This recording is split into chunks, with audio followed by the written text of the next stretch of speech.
Good afternoon, everyone. I'm Sahil Tikale, PhD candidate at Boston University, and I'm here with my colleague Apoorve Mohan, PhD candidate at Northeastern University. In our previous talks, if any of you have attended it, how many of you know about ESI, what it does? In this talk, we will briefly talk about ESI and what problem it solves, and then discuss about two systems we have developed that uses ESI to increase the efficiency of co-located data center. First one is a centralized system that organizations can use to improve utilization of clusters they own, while the second one is a decentralized system that enables organizations sharing a data center to improve their utilization by exchanging resources with each other. Why two systems to improve resource efficiency? How is it all done? To find out, keep watching and listening. As you know, organizations manage massive clusters of servers to run their workload. The way it's done is that organizations either buy or rent bare metal machines and install software stack required to run their workload. But there are certain things that you should know about these bare metal clusters. First, the size of these clusters is static. It is determined by performing a capacity planning exercise, which typically is driven by factors such as types of workload they will be running, historic usage patterns, the budget allocated to them, and many more. This also means that each cluster is set up with sufficient capacity to match high demands that they may have experienced during one of the previous days, which results in a cluster that is underutilized on most of the days. Consider a cluster running a cloud workload. Being latency sensitive, it is over-provisioned and has unused resources. On the slide, you see 1 month trace plot of short-lived VMs for Microsoft Azure Cloud. You can see that compared to that maximum allocation during this month, how less utilized these resources are. Can we do something about this underutilized resources? That brings us to the second and the most important aspect about how these clusters are set up. The provisioning systems used for deploying software stack on the machine is tightly coupled with the methods used for providing network isolation to the clusters. This results in a cluster as a static silo, which means if there are unused servers in the clusters, they cannot be reallocated or reprovisioned for other clusters, even if they are starving for resources. Here we see such an example of starvation. This is a 1 month trace plot from Los Alamos National Lab Mustang cluster running HPC workload. As you can see, the cluster has steady high utilization for most of the times, and there is a massive queue of jobs waiting for resources to free up. The inability of reallocating servers from underutilized clusters to the clusters that needs it results in a poor aggregate resource efficiency for a data center as a whole. Here is another example of starving workload. This chart presents a 1 month trace plot of a high energy physics experiment cluster at MGHPCC. The important thing about such cluster is that they are typically limited by budget constraints, and most importantly, they do not require special infrastructure. What it means is that they can, if they get nodes from other clusters, they are very much happy to get their jobs done on that. To generalize the issue, here is an example of a big data analytics cluster of a 2 sigma where usage patterns show considerable underutilization of resources. If we can easily move physical resources, servers, between clusters, it is clear from this graph that it can significantly improve aggregate resource efficiency of such a data center. We built secure infrastructure, elastic secure infrastructure, ESI, with this goal in mind.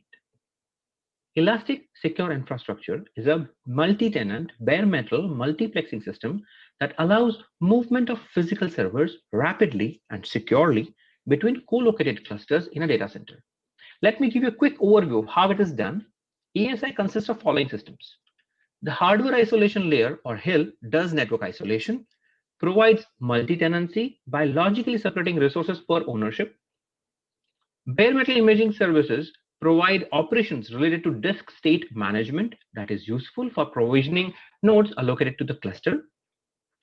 Next is the trusted boot and the remote attestation service that is used in an environment where tenants do not trust each other or clusters have different security requirements.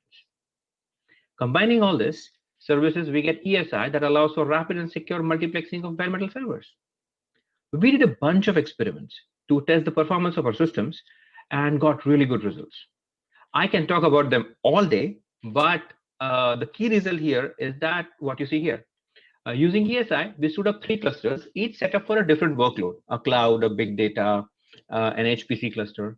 We ran some experiments to see how long does it take to move nodes between different clusters. We found that even in a highly unoptimized setup that we had, it was possible to move up to 32 nodes concurrently under 16 minutes. Let us see what is the significance of this result. Using the real-world traces of the cluster I presented earlier, we ran some analysis to see how much improvement can we get as a function of, which is a function of a multiplexing cost. That is, time it takes to move nodes within clusters. On the left, you see the improvement in aggregate utilization when it is possible to move unused resources from on-demand clusters like cloud and big data. You can see that the aggregate efficiency reduces as the multiplexing cost increases. On the right is the projection of cost saving as a function of multiplexing cost. What it shows is the amount of less hardware needed if organizations use ESI to multiplex servers between different clusters. Even for the experimental setup that we had and the results we obtained, which was not optimized at all, there is significant gains to be obtained from using ESI. So now that we understood how beneficial it is to use ESI, we started thinking, how can we take advantage of ESI and add value to how clusters are managed in data centers today? We are exploring 2 options. One is a centralized approach focused on improving efficiency of infrastructure owned by a single organization and shared between different clusters. And other is a decentralized approach geared towards improving the efficiency of a co-location facility where clusters are owned by different organizations. Bearshala follows the centralized approach. It is a systems architecture for centralized meta-scheduling of bare metal servers across clusters that are owned by a single organization. It allows any organization that implements Bearshala to improve resource efficiency of the hardware while maintaining cluster-level SLOs. To achieve this, it takes advantage of ESI for rapid bare metal multiplexing. Here is a brief overview of how Bearshala does it. Bearshala repeats the following cycle at regular intervals. It collects the matrix related to current status of the clusters. It predicts the demand on each cluster for the next interval, feeds these values to the cost model, which then uses it to determine the correct required size of each cluster to maximize its overall objective. ESI moves the servers between the clusters to match the required cluster size. As we saw earlier, the ability to move servers fast between clusters allows Bearshala to have smaller intervals after which this cycle can be repeated. This is how Bearshala, leveraging on ESI, allows an organization to maximize aggregated resource efficiency while ensuring that cluster-level SLOs are not violated. So that was the overview of how a centralized system Bearshala works. Bearshala is suitable for single organization that can be centrally controlled and determine the fate of its clusters. But how do we improve efficiency of a co-location facility where each cluster is owned by a different organization? The difference is increased complexity. Each organization has different optimization objective. Like cloud would be focusing on maximizing its revenue. HPC might be focusing on increasing its how much juice can it take out of its hardware. Big data might be focused on within the budget can it increase, how much work can it be done, things like that. A centralized solution would be a non-starter since no one would be willing to surrender control to their infrastructure to a third party. Hence, despite of having complementary demands and a technology like ESI that can meet those demands, a co-location facility may still be underutilized because of an important question. Why should I share my servers, right? Studying their preferences and constraints, we observe that there is a common ground why each one would be willing to share their resources with others. If we build a system where organizations can have freedom to offer servers whenever they want and have it back whenever they need it, provide them the ability to make future reservations, to manage predictable demands, and make it possible to request specific hardware, then we believe it is possible to encourage them to give up their servers, not just when they do not need it, but when someone else needs it more. Basically, we want to build a system where no one has any reason to hold on to their servers. And we think a marketplace with an economic model can fulfill these requirements. Towards that end, we are building Flocks, a decentralized incentive system that allows tenant organization of a co-location facility to trade bare metal servers with each other. Here is an overview of how this will work. We will have tenant organizations with co-located infrastructure, each running their own ESI. Flocks is a decentralized system where its components are deployed and managed by different organizations. There is a marketplace service operated independently of a participating organizations. Each organization deploys a trading agent that interacts with their ESI and the marketplace. Based on the organization or cluster's optimization objective, depending on the market conditions, it will either offer resources in the marketplace or make bids to request resources. The marketplace will use auctions to match offers with bids and create contracts that define the terms of usage as expressed in the offers and bids. Organization can then share resources with each other in accordance with the conditions of the contract. An organization can use Bearshala to improve internal efficiency and participate in Flocks to further maximize its objective, the overall result of which would improve the aggregate efficiency of a data center. In collaboration with Red Hat, the systems that collectively form the ESI are being productized as part of OpenStack. Multi-tenancy and the provisioning system is integrated with OpenStack Ironic, where we can take advantage of reach functionalities of Neutron for network isolation. Integrating the trusted boot and remote attestation service with Ironic is currently a work in progress. In the near future, we are working towards implementing the OpenStack-based ESI along with a simple leasing service that allows tenants to rent their nodes to each other for a specific period of time. For more details about ESI leasing service, I recommend you check out the YouTube talk by Main. It's titled ESI, How I Learned to Share My Hardware. Main will be available for answering your questions after the presentation also, if you have. We are in the process of testing Bearshala and Flocks on a 48-node cluster setup using ESI at MOC. The result obtained from the test will be used towards running large-scale experiments using a simulator. For Flocks, we have designed simple agents that will trade nodes on behalf of their clusters, like HPC agent, cloud agent, big data agent. We have designed simple auction that uses second price bidding mechanism to match offers with demands. So what are the key takeaways? We saw the problem of silos of clusters that resulted in a poor utilization of the data center. With elastic secure infrastructure, we saw how these silos can be broken, and it is possible to multiplex bare metal servers between different clusters. With Bearshala, we saw how an organization can leverage ESI to resize its cluster on demand and gain more value from finite resources. With Flocks, organizations retain control of their infrastructure and in working towards maximizing their local objectives, contribute towards increasing overall efficiency across the co-location facility. A data center that is deployed with ESI and uses Bearshala and Flocks will be an efficient and agile data center that is responsive to short-term demand fluctuations of its clusters and able to support even future clusters with unknown maximization objectives. Thank you. I apologize. That was me. Sorry. No, don't stop sharing quite yet. Okay. I want to introduce Andrew Fetterman before we go to the discussion session. Sure. He's our digital illustrator, and he's been, that looks cool. He's been busily illustrating while you've been talking. Okay. And he's going to continue doing that during the discussion session.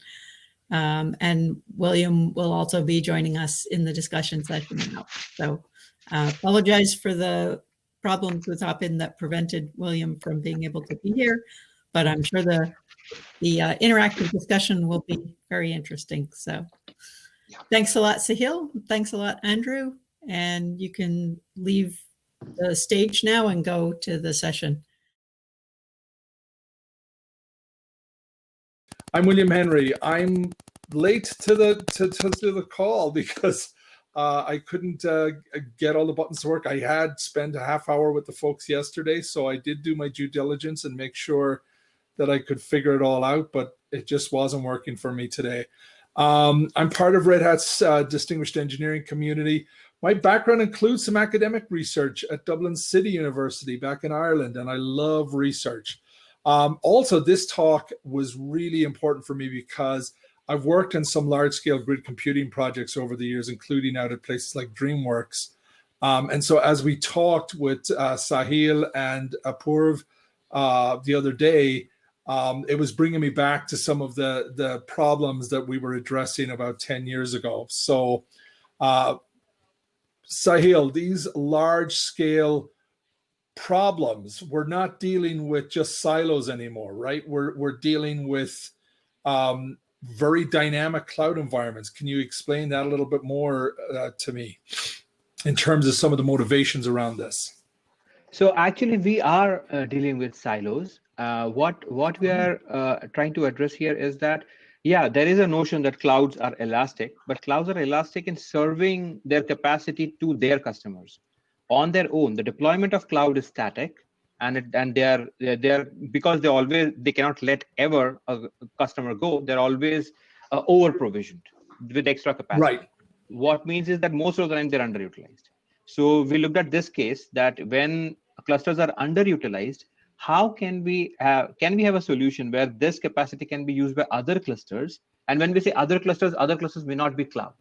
And why it is important to acknowledge that is because the way cloud deploys its stack can be very different than how HPC deploys its stack.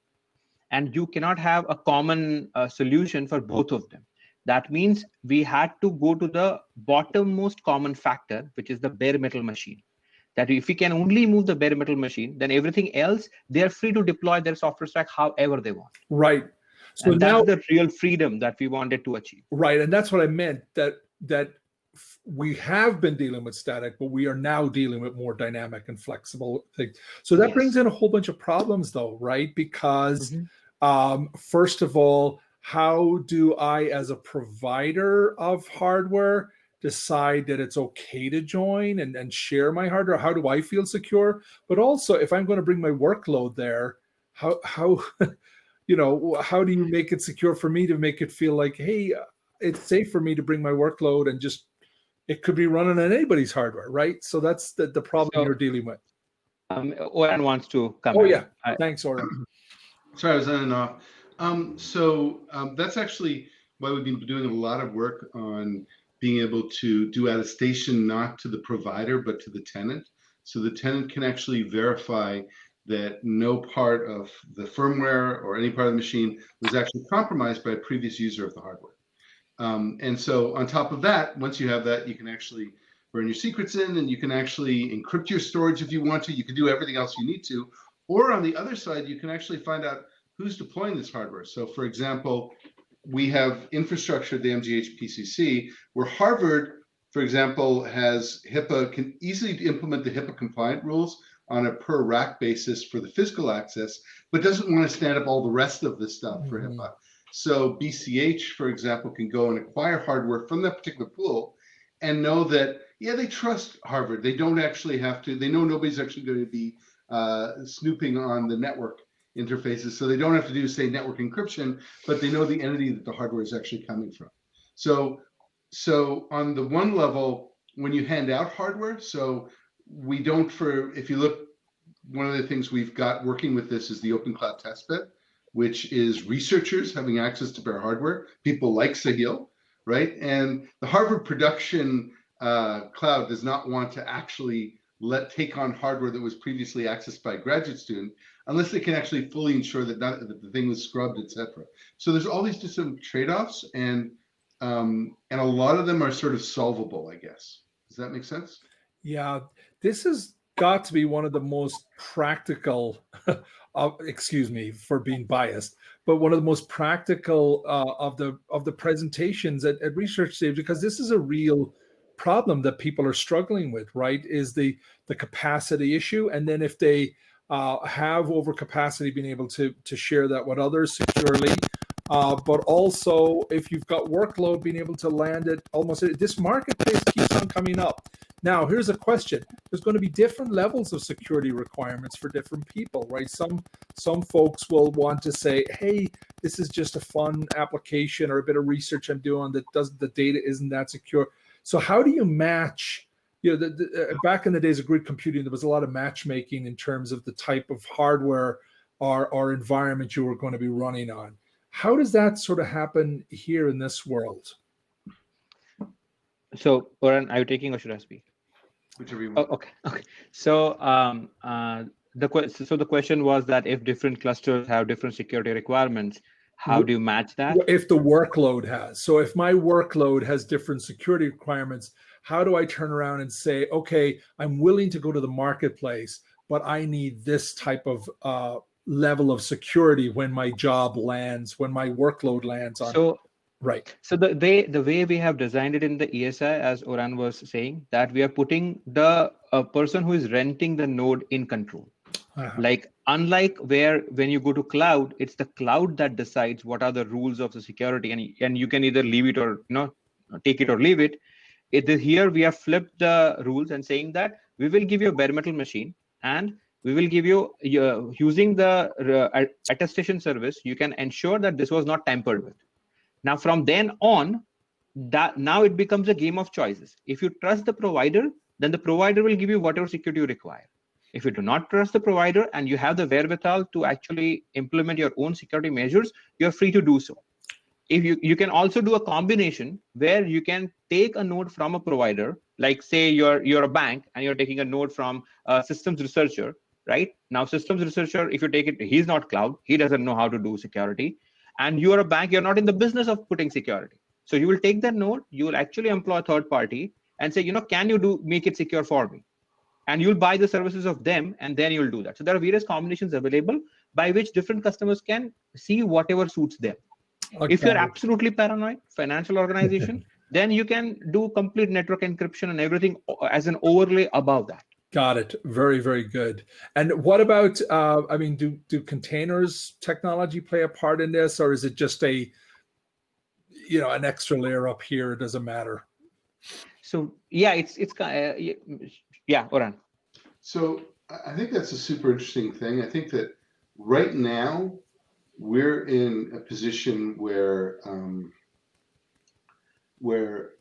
I don't trust anything that's running on the same computer as me. Like, we've seen Spectre and Meltdown, and there's just going to keep, as soon as you have sharing, you're going to have all kinds of side channel attacks and everything else.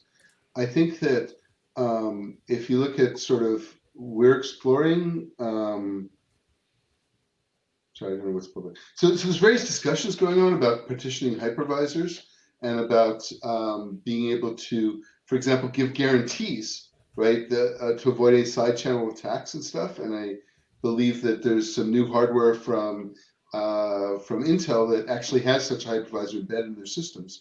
That might give you a higher level of isolation. I think when you talk about containers are provided by the operating system. And once you're sharing an operating system, I think those layers would sit underneath.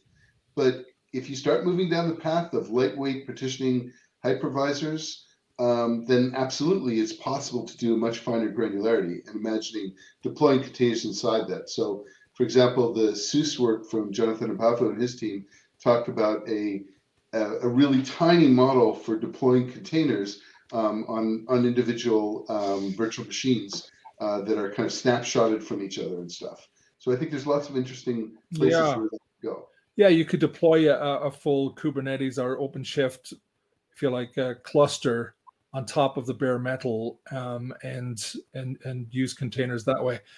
Trusted execution environments, because this has come up before, and Sahil, you and I talked a little bit about this when we were getting introduced. Yes. That's another area where this idea of a keep and all that sort of stuff, and you have your actual computational code is encrypted and all that good stuff.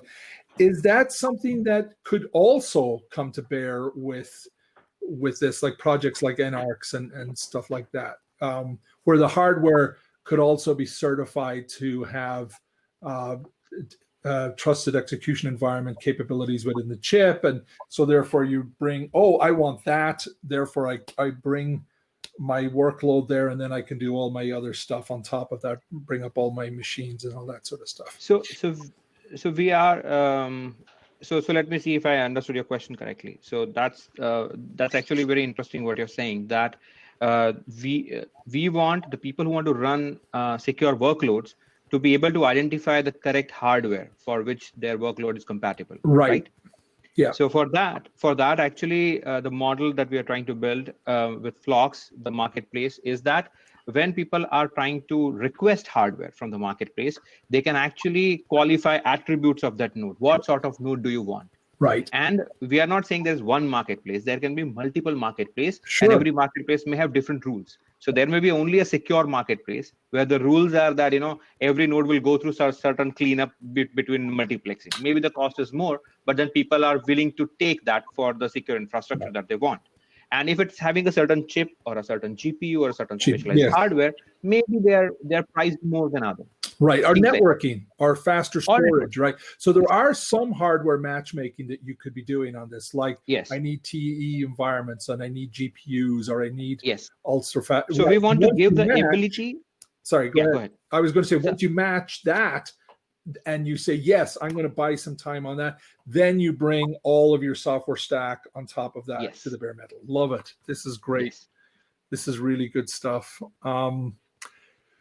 So how big, does this marketplace concept open up to not just enterprises, but or academic institutions, but could small shops that have compute power say, hey, I'm going to add some of my power. I don't use this stuff on the weekends or whatever it might be, and I can bring my stuff to the marketplace and earn some money on it. I mean, is that a possibility? So I think that one of the things that's really interesting about, so we sort of do a lot of analysis to compare kind of our prices to the cost of sort of the public cloud's costs, their prices to our costs, right? And it's unbelievably different, right? It's just a massive scale of difference. If you are willing to buy your own infrastructure, it can be something like a factor of 20 cheaper than doing on-demand pricing in one of the public clouds. But on the other side, you don't have the elasticity, right? So the question is, does this provide an environment where you can go to colo facilities and actually share hardware and kind of get the best of both of those attributes, where you get some value out of your hardware when you're not using it and other people can use it? And I think that that's a really interesting kind of plausible market in the future. Sahil, any other thoughts on that? No. I was actually reading the other question from Gagan talking about the authority of the stack. That's a great question, though. Is there some standards going to arrive around this? Is there going to be some governance, or how would that work? I mean, you can imagine the market does what the market does, but there might want to be, So I agree with that. There will be some rules required that everybody will have to agree to, but at least we do not envision somebody owning everything. It will be more like OpenStack, an open source project, right? And that gives people freedom to implement it the way they want. Like what I'm getting at is that people can, like, when people trust each other, there can be different dynamics based on how much you trust each other. Say something like MGHPCC is there, where the universities are together, right? Now they trust each other, and they are not necessarily competing with each other to get a market share or anything like that, right? So they may have different, more lenient rules, that it's okay if you take it for 1 hour and give it me after 1.5 hours or something like that. We can have those rules, or if somebody is not using it, you can have it at a bare minimum rate and things like that. If you are a set of financial companies, then you can have different rules. So how these rules will bring in the efficiency, or how will it affect the efficiency of the utilization, will depend on who are the participants. And we want to keep it fluid. We don't want to make it frigid by making it a centralized approach. So we'll keep the code as open source and people can implement as they are. The other idea is that every cluster can have its own marketplace if they want. So like something like Red Hat, right? Red Hat Scale Labs, they have a lot of infrastructure, and they can host their own marketplace where people can come and buy only their stuff and go. So I'm just saying that there are different models that are possible, and we want to keep it fluid and flexible so that it can evolve. I'm not sure I understand that point, Sahil. So Which one? the way you kind of showed the architecture was every cluster of computers has its own instance of ESI controlled by that cluster. That's their choice, right? And Yes. next generation, that'll be the, ironic, basically, the multi-tenant ironic work that we've been doing with Red Hat. So they control their own destiny totally. They can, and now multiple people, so Sahil has one implementation of a marketplace. People could derive their own off it. So you have in a data center multiple of those things, and the people that are providing clusters decide which marketplaces do they want to put it into. The marketplace then, all it can do is set up the contracts, right? But the ESI instances, you'll have code that we're providing to actually fulfill those contracts, but really everyone has its own, the control is always with the owner of the hardware for the individual things, and then the marketplace is just giving you an audit trail of which contracts were set up and where they actually fulfilled. So I don't think there's any central entity here that we need to come up with rules about.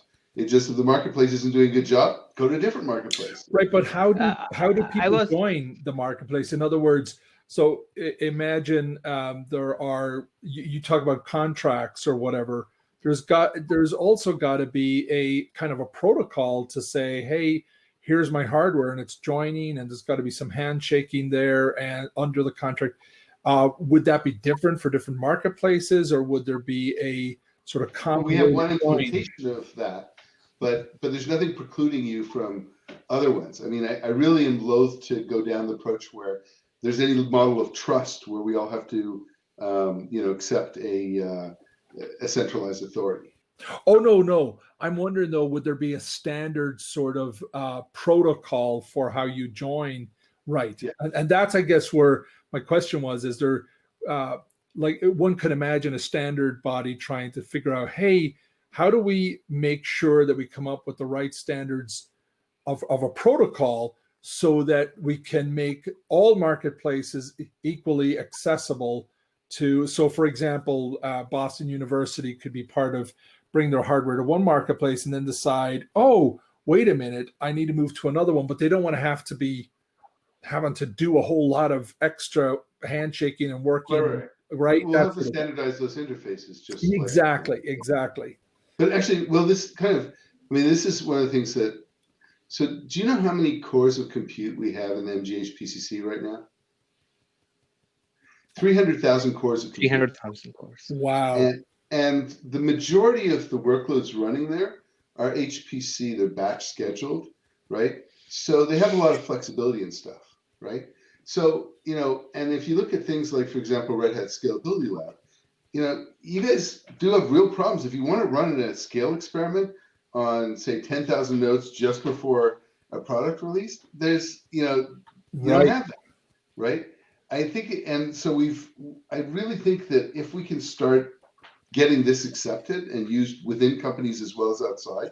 So the Open Cloud Testbed was funded last year is a project to enable deterministic experiments on bare metal hardware.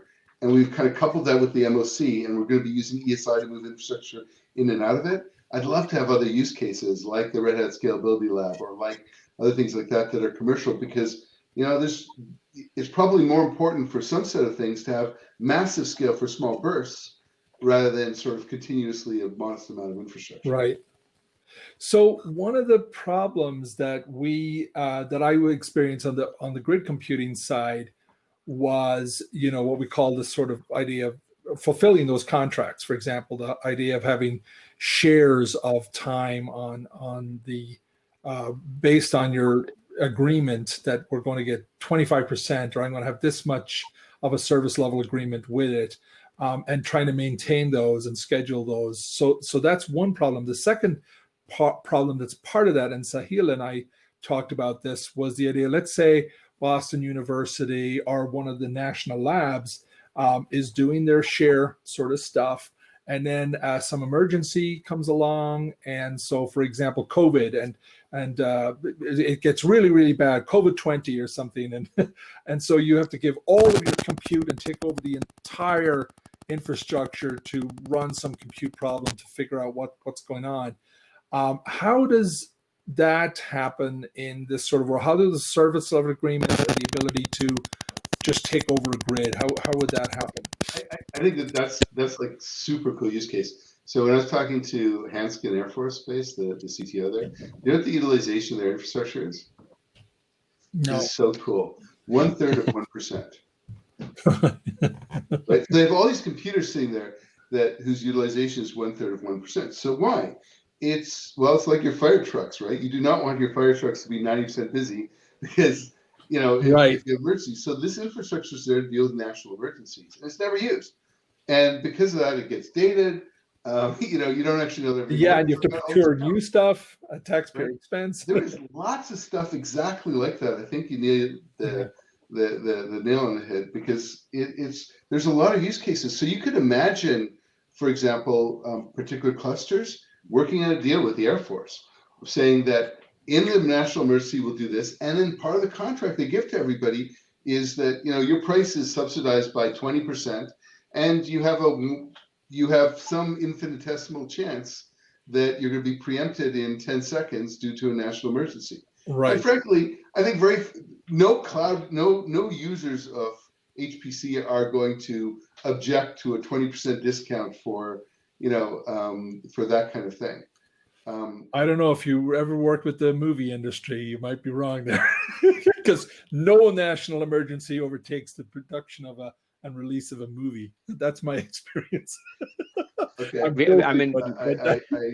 I accept you. I was being facetious, but I tell you, working with those folks, it's pretty amazing how they fight over, hey, I was told I was getting 25% of the cluster, and right now I see I'm only getting 24.5. It's like, dude, it's over the But I think that all the stuff that was done with grid, virtualization solved a bunch of issues because it was dealing with a large granularity. Physical machines make it really easy to validate you got your thing because you got the whole physical machine. Right. I think once we start going into disaggregated servers of different sorts, it'll start getting interesting again. But I think right now it's a pretty easy story to validate. It also is an interesting problem when you consider that the marketplace has been kind of shaken up by certain privacy and security issues, right? So you have the issues of data not being allowed to run outside of borders and all that. So a few years ago, you didn't care. You were running your cloud in Ireland, and it didn't matter that Germany's medical records were running on it. And then suddenly it became a big issue. And so when you start this sort of geography side of things, suddenly you're back to the cloud, as you said, Sahil, being much more siloed, right? Because now I have to run it in these boundaries. But if there's a marketplace created, it allows for that to be much more flexible within. And here's another question. What about, this one's kind of a little bit different because we're all talking about SLAs and all that sort of stuff. But one could imagine, too, a situation where the flexible elastic cloud is almost at capacity, and requests are going out to other private companies to say, hey, we're willing to pay you premium dollars to join our thing today. We already know about but we need capacity right now. Would you like to join in this sector? Maybe it's Germany, or maybe it's Singapore, or whatever it is, because there's just something going on there. Correct. Yeah. So that's actually the case that we actually had worked on, that how it would work. And what we think is happening is that as this marketplace will start gaining acceptance, it may actually change the internal behaviors of the clusters, because if they see there is this side of a cloud which is actually giving premium price, then people will try to look at their own internal priorities again. They'll rethink that, do I need to run this job, or can I give this node right now and earn more money? Right. So that will kind of make, so it's still an incentive based system where we are not forcing anybody to give up their nodes, but we are encouraging them to think about their internal efficiency again. Right. And this phenomena, the emergent behavior of everybody trying to maximize from the situation, we think that it will increase in the overall efficiency of the co-located data center. I always like these. So I think that one thing is that we've got an enormous efficiency by building a massive scale data center that's shared by many entities. So I think you're going to go to massive scale data centers everywhere. And then I think that the other thing is, it's really interesting because people don't want to share. I had this conversation with one of the guys that runs one of the big clusters for CERN, and I said, well, we should share hardware and have this ability to move it. And he said, what are you talking about? Why would I want to share with you? And I said, well, how much do you use your hardware? And he says, we've got batch stuff. We have constant workload. We're running at 99% of the utilization. I said, awesome. I'm interactive. I'm a cloud, right? We're running most of the time at 10% utilization, and occasionally we need 140% utilization. How would you like it if I gave you twice your machines, 70% of the time, and once in a while asked you for 30% more? And he's like, you're an idiot, but absolutely. So I think it's like the fact that we have different objectives for the hardware. We care in the cloud thing about sort of interactive computing, and the HPC cluster, many of them just care about batch processing. It makes it really natural to share hardware. It's not just about giving away free nodes that you're not using. It's about actually giving, and I love the way you said it, Sahil, is that giving people an incentive to share, even because other people need it more, not just because they need it. It's like not just because I have nodes lying around, not use take it. It's like I can rethink that, can I not run my jobs and actually extract nodes to give somebody else? So that's what we are getting. I think that's what the most fascinating part of this conversation is that it really does, to Oren, to your point, is it really does require a rethinking of the way we think about our resources and our cloud computing capacity and our willingness to not see things as silos, right? And it's really hard. I mean, even when I was doing grid computing, when you had, different productions of movies, you would see those people get very, very, wait a minute, I need this amount of resources. And you would say to them, but do you realize you're actually getting way more than that most of the time? Because we've scheduled you and prioritized you to have more. Yeah. But guess what? Later in your production, you're going to get less because you don't need it as much, and this other production will.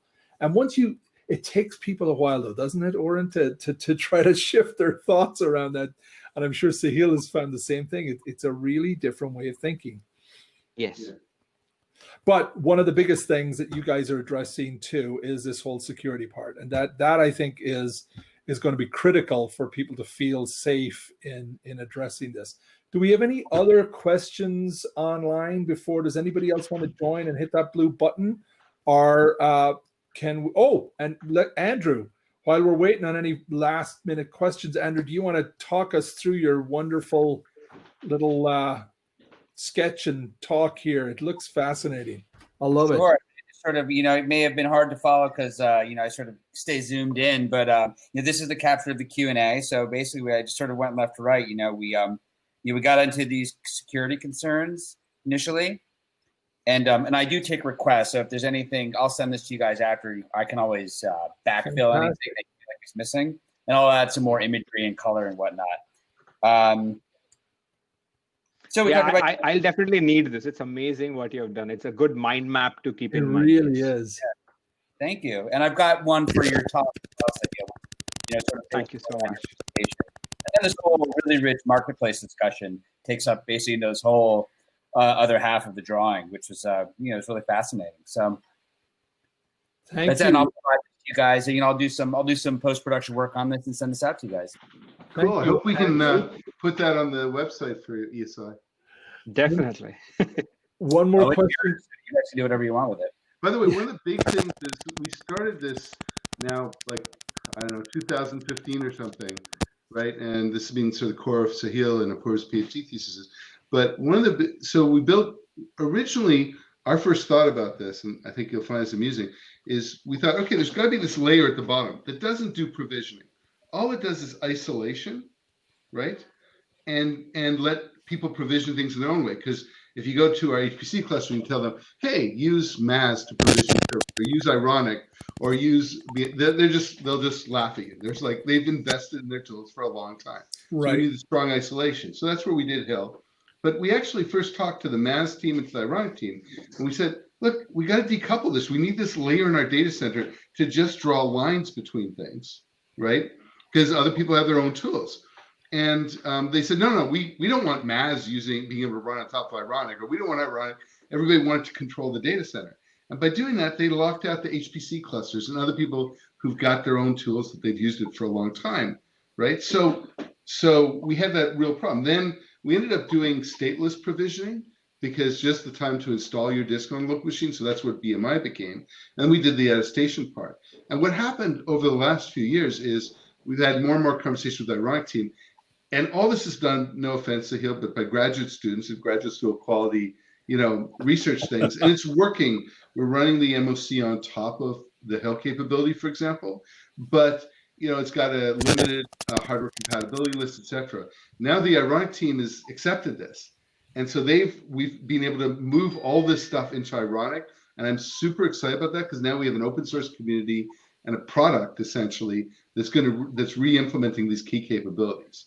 Can I ask one more question then on this? And that is, if I'm coming into this and I'm looking at it, one can imagine I have to, or do I have to see a console like the old hardware consoles where I'm saying, hey, I need to boot, because if I'm provisioning it, I need to have some sort of access to say, I want to network boot from over here or whatever it is. So how does that actually work in this sort of open but probably secure kind of world, right? So in this particular scenario, so we have, for example, Harvard, BU's HPC clusters. We have our shared cloud environments. Everybody's already got their provisioning tools. Yeah. Right? And all we do is we set the networks to tie into the existing provisioning tools. Got it. So it's just the problem solved. Now, if you want to use any of the other people's provisioning tools as a tenant that doesn't have that, that's fine. But our sort of assumption is that anybody that cares about security is going to start off by getting just some secure storage that they can use for provisioning to provision the other servers that's in that data center itself. That's fantastic. So you can see this whole, if you're doing it from that level, and particularly if you're using container technology and stuff, one could see where you are basically point to an Ansible playbook or whatever that just starts up and provisions all the machines and then layers on OpenShift on top and then brings your workload. Well, I'll give you kind of a really cool example of that. Yeah. We have right now, I cannot tell you how many clusters the university set up for particular data use agreements, right? Which have particular constraints around them. And once they set it up, those environments are all static. So you have a whole bunch of clusters that the researcher may only use to get one set of results that might require HIPAA or some other, but each one of these things is totally isolated, separate on some small set of machines. And after a while, these things accumulate, and you have no idea. They're not even being used anymore, half of them, right? Right. Now we have a model outside these where people that have special compliance regimes, so we're trying to automate this so that we can actually stamp out things so people have standard rules under a number of data use agreements. But we can quiesce the whole environment. Just save it onto network-mounted drives, right? And then if the person's not using it, they'll be fine. But then it gets turned back into a cluster whenever they need it, and it can be scaled up and down. Okay. So we built an exclusive service just to do this. The way Oran was just saying that, just drawing lines and network isolating it, that was one small simple service, that is hardware isolation layer. We built another service that just does this, sets up your operating system and software stack the way you want on a drive, which is decoupled, not on the machine. Okay. Then you just point that drive to your cluster and the cluster boots up. Right. And we could boot up like a bare metal cluster within 5 minutes. Okay. Like from no OS to everything working as we want. And what about hardware? One last question. Hardware BIOS sort of updates or whatever it is, those sort of things. Would they need to be like, if I'm joining the marketplace, I might have a service level agreement that says, hey, I'm going to be applying these. How would we know in some sort of governance sense that I am doing it? So this is where we spend a lot of our time. I bet. One of the things is that, so we're using attestation to measure each part of the boot sequence, right? So this doesn't work for everything, but if you have TPM chip. But we actually did one better than that in combination with some folks from 2 Sigma and Google.